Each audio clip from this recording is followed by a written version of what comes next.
So ఆ separation అనేది ఎందుకు వచ్చింది అనేది మనం చూస్తే దానికంటే ముందుగా always God's will is only one thing. ఏంటి అంటే God wants to have a fellowship with us and time with us. ఎందుకు అంటే మనకి జెనసిస్ 3rd chapter చూస్తే 3rd chapter 8th verse చూస్తే సో ఆదాంని అతని ఆయన క్రియేట్ చేసిన తర్వాత so every day he used to come to the people of his own children and he used to spend some time with them. So చల్లపూట ఆదాము అతని భార్యను తోటలో సంచరించిన దేవుడిని యెహోవా స్వరం విని.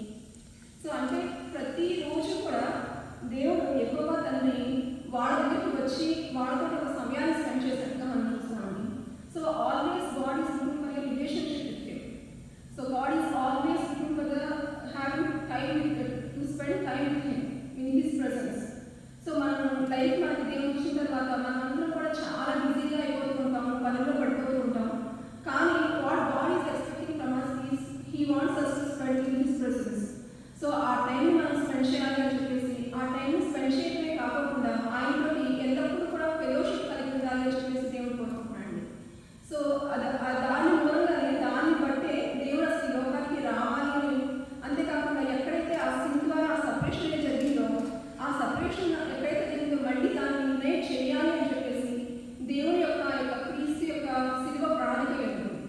సో మనం అందరం కూడా ఒకసారి చూసినట్లయితే జెనసిస్ 1:26 ఒక మాట నేను చెప్తాను. ఏమని అంటే మన స్వరూపంలో వెళ్ళి చేద్దాము అని చెప్పేసి దేవుడు మన స్వరూపమందు మన పోలిక చొప్పునే నర్తన చేయదు. సో అంటే దేవునికి అంటే మనకిలాగానే దేవుడు ఎలా ఉన్నారు అంటే మనకిలాగా 2 కాళ్ళు 2 చేతులు కలిగిన వ్యక్తిగా కనపడుతున్నారు. అంతేకాకుండా మన స్వరూపంలో దేవుని స్వరూపంలో మనం నిర్మించబడ్డామనే విషయాన్ని మనం ఇక్కడ గమనించగలుగుతాం. అంతేకాకుండా ఇంకొకటి ఏంటి అంటే మనతోటి దేవుడు ఎప్పుడు కూడా కలిసి ఉండాలని, మనం ఎప్పుడు దేవుడితో కలిసి ఉండాలి అని చెప్పేసి దేవుడి యొక్క ప్రణాళికగా మనం చూస్తామండి ఇక్కడ. సో దాన్ని బట్టి ఆయన మన స్వరూపంలో వెళ్ళి చేద్దాం, మన పోలికలో వెళ్ళి చేద్దాము అని చెప్పేసి అంటే మన ఆలోచనలు మన తలంపు దేవుడి తలంపులు దేవుని ఆలోచనలు దేవుని యొక్క ఉద్దేశాలు మనలో నెరవేర్చాలి అని చెప్పేసి ఒక ఆలోచనతో ఆయన లోకానికి వచ్చినట్టుగా మనం చూస్తాం. కానీ ఎప్పుడైతే ఆ శిలువ మరణం పొందుతున్నారో ఆ శిలువ మరణం పొందుతున్న టైంలో ప్రతి ఒక్కరికి ఏంటంటే ఎంతో బాధ, ఎంతో దుఃఖం, ఎంతో వేదన. ఎందుకంటే సో అంతేకాకుండా ఫస్ట్ యేసు ప్రభువుకు చాలా బాధ కలిగింది. ఎందుకంటే తండ్రి దగ్గర నుంచి ఆయన సపరేట్ అవుతున్న టైం అది because of the sin. So ఆ యొక్క పాపాన్ని బట్టి ఆ యొక్క సపరేషన్ ఆ యొక్క కపుల్ ఆఫ్ మినిట్స్ ఆఫ్ సపరేషన్ని దేవుడు తట్టుకునేట్టుగా మనం చూస్తామండి. కానీ మన జీవితంలో మనం ఎన్నోసార్లు మనం పడిపోయే వాళ్ళగా ఉన్నాము, ఎన్నోసార్లు మనం తప్పిపోయే వాళ్ళగా ఉన్నాము. అంటే ఎప్పుడైతే మన సిన్ తోటి మనం కవర్ చేయబడుతున్నామో సో గాడ్స్ గ్లోరీ అనేది మనలో కనపడలేదు. గాడ్స్ గ్లోరీ కానీ గాడ్స్ ప్లాన్ కానీ గాడ్స్ యొక్క పర్పస్ కానీ మనం ఫుల్ఫిల్ చేయలేకపోతున్నాము.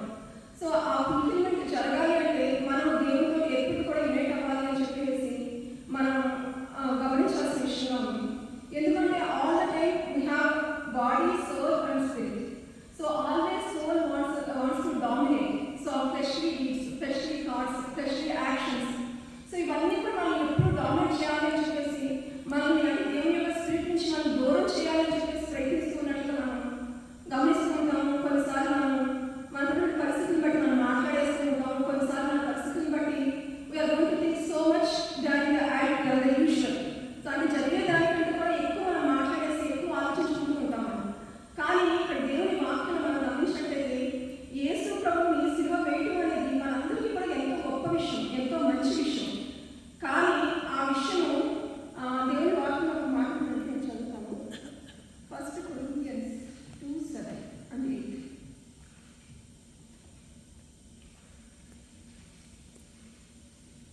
ఫస్ట్ 8 చదువుతాను. అది లోకాధికారంలో ఎవరికి తెలియదు, అది వాటికి తెలిసి ఉండేలా మహిమా స్వరూప ప్రభువును సిలువ వేయకపోయింది. 7th verse చెప్పండి. దేవుని జ్ఞానము మర్మమైనట్లుగా బోధించున్నాము, ఈ జ్ఞానము మరుగైనది. జగదుత్పత్తికి ముందుగానే దీనిని దేవుడు మన మహిమ నిమిత్తము నియమించింది. సో ఇక్కడ ఈ వాక్య భాగంలో చూసినట్లయితే this is the eternal plan of God. So he wants to come to the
ప్రేమించింది, మేము వారి వద్దకు వచ్చి వారి వద్ద నివాసం చేద్దాం. సో ఇక్కడ ఈ వాక్యాన్ని చూసినట్లయితే కూడా సో మనమందరం కూడా దేవుని ప్రేమించే వారిగా ఉన్నాము. సో అంటే దేవుడు వచ్చి మనలో నివాసం చేస్తున్నాడు, దేవుడు మనలో ఉన్నాడు, దేవుడు మనల్ని నడిపిస్తున్నాడు, దేవుడు మనల్ని ప్రతి విషయంలో కూడా సహాయం చేస్తాడు, ప్రతి విషయంలో కూడా మనకి ఆయన కార్యం జరిగించే దేవుడుగా ఉన్నాడు.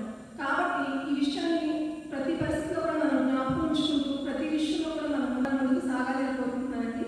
లాస్ట్ ఇప్పుడు మనకి జెనసిస్ థర్డ్ చాప్టర్లో మనకి ఎప్పుడైతే ఆ సపరేషన్ అనేది జరిగిందో దేవుడు మళ్ళీ ఆ సహవాసాన్ని రెవల్యూషన్స్ 21:3 నేను చదువుతాను ఒకసారి. అప్పుడు ఇదిగో దేవుని నివాసము మనుషులతో కూడా ఉన్నది, ఆయన వారితో కాపాడు, వారు ఆయన ప్రజలందరూ, దేవుడు తానే వారి దేవుడై ఉండి వారికి తోడై ఉంది. సో ఇక్కడ ఈ వాక్య భాగంలో చూసినట్లయితే సో ఆయన యొక్క ప్లాన్ ఏంటి అంటే from the beginning Adam and Eve తోటి ఎలా అయితే ఫెలోషిప్ చేశారో అదేవిధంగా ఆయన మరలా కూడా వచ్చినప్పుడు మనతోటి ఫెలోషిప్ చేయడానికి, మనతో నివాసం చేయడానికి, మనతో పాటు దేవుడితో పాటు మనం కలిసి జీవించడానికి కూడా ఇష్టపడుతున్నారు. Even though that is a small separation because of the sin that was committed. కానీ ఈ సిన్ ఎప్పుడైతే మన జీవితాల్లో కూడా మనం డామినేట్ చేస్తుందో అప్పుడు మనం దేవుడి దగ్గరికి వెళ్ళి దేవుడి దగ్గర నుంచి మనం సమాధానం పొందుకొని అక్కడ దేవుడి దగ్గర కన్ఫెస్ చేసి వాటిని వదిలిపెట్టి మన ముందుకు జీవితాల్లో ముందుకు సాగాలి.